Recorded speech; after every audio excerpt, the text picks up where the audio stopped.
Assalamualaikum warahmatullahi wabarakatuh. Syukur Alhamdulillah, kita bisa berjumpa lagi di channel ini. Shalawat dan salam selalu dan tetap tercurahkan kepada junjungan kita Nabi besar Muhammad Shallallahu Alaihi Wasallam. Allahumma sholli ala Sayyidina Muhammad wa ala ali Sayyidina Muhammad. Harapan dan doa.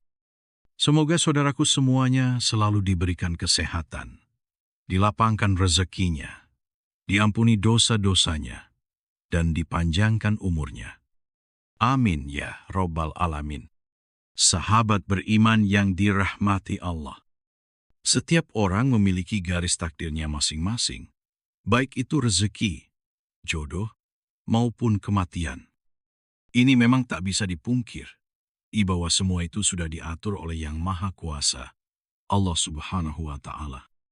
Mungkin kita pernah melihat bahwasanya meski sebagian besar orang melakukan kerja keras agar mendapatkan rezeki atau kekayaan yang melimpah, namun pada kenyataannya masih banyak yang belum mampu mendapatkan layaknya yang diinginkan. Sementara di sisi lain, ada beberapa golongan yang justru dikejar rezeki dari manapun asalnya, atau kita sebut sebagai orang yang dijamin rezekinya oleh Allah Subhanahu wa Ta'ala. Hal ini sebagaimana dijelaskan dalam Quran Surat At-Talaq ayat 3. Allah Subhanahu wa Ta'ala telah berfirman, dan memberinya rezeki dari arah yang tiada disangka-sangkanya. Dan barang siapa yang bertawakal kepada Allah, niscaya Allah akan mencukupkan keperluannya. Sesungguhnya Allah melaksanakan urusan yang dikehendakinya. Dari ayat tersebut sudah dijelaskan bahwa barang siapa yang bertawakal kepada Allah, niscaya Allah akan memberi jalan keluar dan rezeki dari segala arah yang tak pernah kita sangka-sangka datangnya. Lalu, siapa dan apa cirinya orang yang selalu dikejar-kejar rezeki tersebut? Yang pertama adalah orang yang suka bersedekah. Seperti yang kita tahu, bersedekah merupakan hal yang sangat terpuji, karena dengan memberikan sedikit harta dari penghasilan kita, secara tidak langsung kita telah membantu banyak orang, dan doa orang yang teraniaya sangatlah mustajab di hadapan Allah Subhanahu wa Ta'ala. Mungkin saudaraku semuanya juga sudah mengetahui bahwasanya apabila kita bersedekah dengan ikhlas, maka Allah Subhanahu wa Ta'ala akan mengganti berlipat ganda, baik di dunia maupun di akhirat kelak. Hal ini sudah dijelaskan dalam Quran Surah Al-Baqarah ayat 261. Perumpamaan nafkah yang dikeluarkan oleh orang-orang yang menafkahkan hartanya di jalan Allah adalah serupa dengan sebutir benih yang menumbuhkan 7 bulir, pada tiap-tiap bulir 100 biji. Allah melipat gandakan ganjaran bagi siapa yang Dia kehendaki. Dan Allah maha luas karunia-Nya lagi, maha banyak. Sahabat beriman yang dirahmati Allah, bolehkah kita bersedekah dan berharap Allah Subhanahu wa Ta'ala menggantikan sedekah yang kita keluarkan dengan kekayaan di dunia? Itu boleh-boleh saja, selama kita mengharapkannya hanya kepada Allah Subhanahu wa Ta'ala, dan bukan mengharap agar ada seseorang yang memberikan kita kekayaan setelah kita bersedekah. Ini yang tidak diinginkan. Kenapa? Karena kita sudah berharap kepada sesama makhluk ciptaan Allah Subhanahu wa Ta'ala.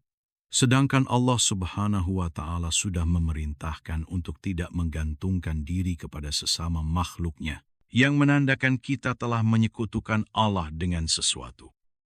Lalu yang kedua, orang yang gemar bersyukur. Ini sudah tidak diragukan lagi, bahwasanya apabila kita selalu bersyukur setiap saat, baik ketika mendapatkan rezeki yang berwujud harta benda, kesehatan, atau bahkan dalam kondisi diuji dengan sakit pun kita bersyukur, insya Allah Allah Subhanahu wa Ta'ala akan menambah nikmat kita, dan dengan kuasa-Nya akan mengangkat penyakit dalam diri kita. Di dalam Quran Surah Ibrahim ayat 7, Allah Subhanahu wa Ta'ala sudah berfirman, Dan ingatlah pula ketika Tuhanmu memaklumkan suatu maklumat yang dikukuhkan. Sesungguhnya aku bersumpah, jika kamu bersyukur atas nikmat-nikmatku kepadamu, niscaya aku akan menambah kepadamu nikmat lebih banyak lagi. Tetapi sebaliknya, jika kamu mengingkari nikmatku, maka pasti azabku sangat berat. Dari ayat di atas sudah jelas dikatakan bahwa barang siapa yang sering mensyukuri nikmat yang diberikan Allah Subhanahu wa Ta'ala, maka Allah akan menambah kenikmatan untuk kita. Akan tetapi, jika kita mengingkari nikmat yang diberikan Allah Subhanahu wa Ta'ala, maka Allah akan mengazab orang tersebut dengan azab yang sangat pedih. Untuk itu, teruslah bersyukur dalam segala kondisi dan lakukan setiap hari. Insya Allah nikmat kita akan terus ditambah oleh Allah Subhanahu wa Ta'ala. Yang ketiga, orang yang sering membaca Al-Quran, terutama surah Al-Waqiah. Surah Al-Waqiah memang dikenal memiliki keutamaan dalam hal mendatangkan rezeki atau nikmat. Dalam sebuah hadits disebutkan bahwa kita sangat dianjurkan untuk mengajarkan surah Al-Waqiah kepada istri atau keluarga dan anak-anak kita, karena surah tersebut merupakan surah yang mampu mendatangkan rezeki bagi siapapun yang mengamalkannya, insya Allah. Yang keempat, orang yang sering beristighfar.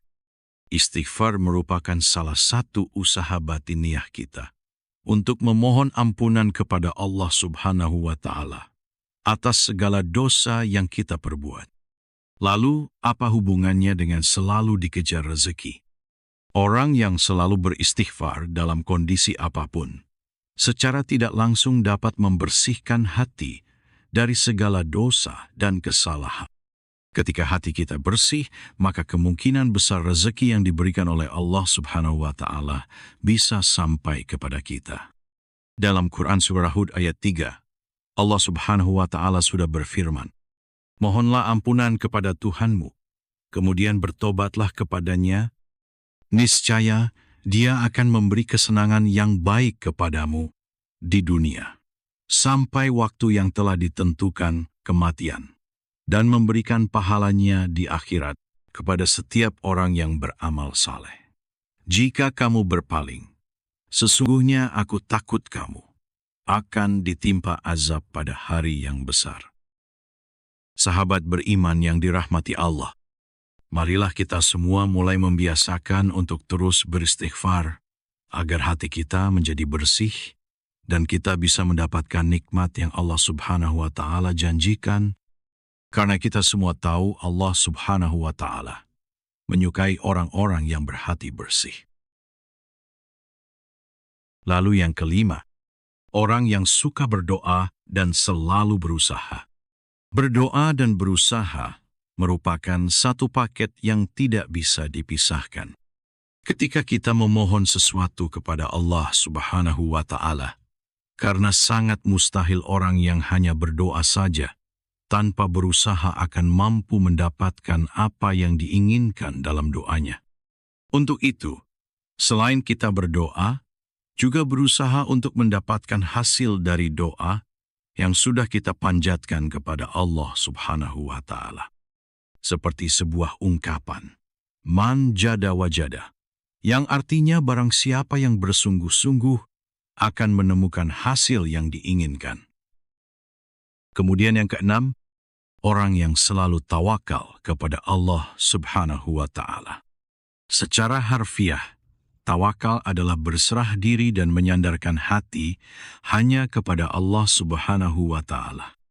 Orang yang tawakal merupakan orang yang sangat yakin seyakin-yakinnya bahwasanya hanya Allah Subhanahu wa Ta'ala saja yang dapat memberi, memberikan, dan mencegah. Maksudnya adalah memberi manfaat dari apa yang telah diciptakannya, memberikan kenikmatan kepada setiap manusia dan seluruh jagat seisinya, serta mencegah keburukan yang dilakukan manusia maupun dari setan. Dari Umar bin Khattab radhiyallahu anhu, Rasulullah Shallallahu alaihi wasallam pernah bersabda, Seandainya kalian sungguh-sungguh bertawakal kepada Allah, sungguh Allah akan memberi kalian rezeki sebagaimana Allah memberi rezeki kepada seekor burung yang pergi dalam keadaan lapar dan kembali dalam keadaan kekenyangan. Hadis riwayat Ahmad, Tirmidzi, Nasai, Ibnu Majah, Ibnu Hibban, dan Al-Hakim. Dari hadits tersebut sudah sangat jelas dikatakan bahwa seekor burung saja Allah Subhanahu wa Ta'ala sudah menjamin rezekinya. Apalagi kita sebagai manusia yang mau bertawakal hanya kepada Allah Subhanahu wa Ta'ala. Insya Allah rezeki tidak akan pernah putus diberikan oleh Allah Subhanahu wa Ta'ala kepada kita. Demikian yang bisa saya bagikan. Semoga video ini bermanfaat untuk kita semua. Assalamualaikum warahmatullahi wabarakatuh.